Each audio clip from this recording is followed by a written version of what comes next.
Now to our top story this evening. Residents in Wheeling are not happy after learning that the city is prepared to offer as much as 12 times the assessed value of a building and land for the city's new public safety building. Thanks for joining us. I'm Kate Davison. And I'm Rich Pierce, but city officials say that's not the case and that the offer will actually save taxpayer dollars. News 9's Gage Goulding has more. The property is located along Wheeling Creek at the corner of 19th and Jacob Streets, where an abandoned warehouse now stands. City officials say the 3-acre property could serve as a great future home to the city's police and fire department for many years to come.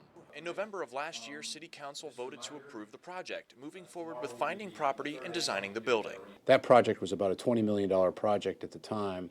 We were fortunate enough to get 54% approval from the voters, but in West Virginia you have to have 60% in order to approve an excess levy, so ultimately it failed. There's one issue residents in Wheeling have: the price city officials are willing to pay.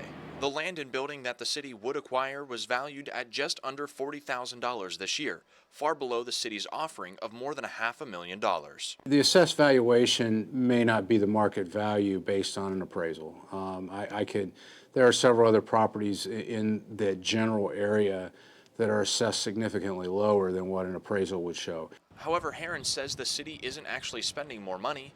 They would be saving taxpayer dollars. Heron says that building the $14.5 million one-story building will save from the cost of constructing a $20 million multi-story building, which was originally approved by City Council last November. We can put a one-story, 52,000 square foot building which would accommodate the police department, the fire department, headquarters, and then have common area between the two where they could share locker rooms, share conference rooms, etc.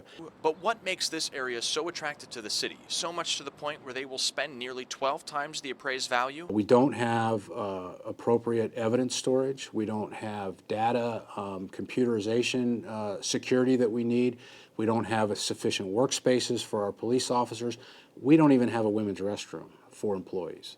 The fire department is currently housed in a parking structure, which according to Heron will need major renovations within the next several years. Funding for this project following the failed tax levy will come from a user fee, which is a $2 fee implemented on anyone who works in the city of Wheeling. But at the end of the day, Heron says there's good news for taxpayers. It will be millions of dollars less expensive, even with property acquisition. Gage Goulding reporting. If all goes to plan, city officials say that construction would begin in June or July of 2020 and could be completed as early as December of 2021.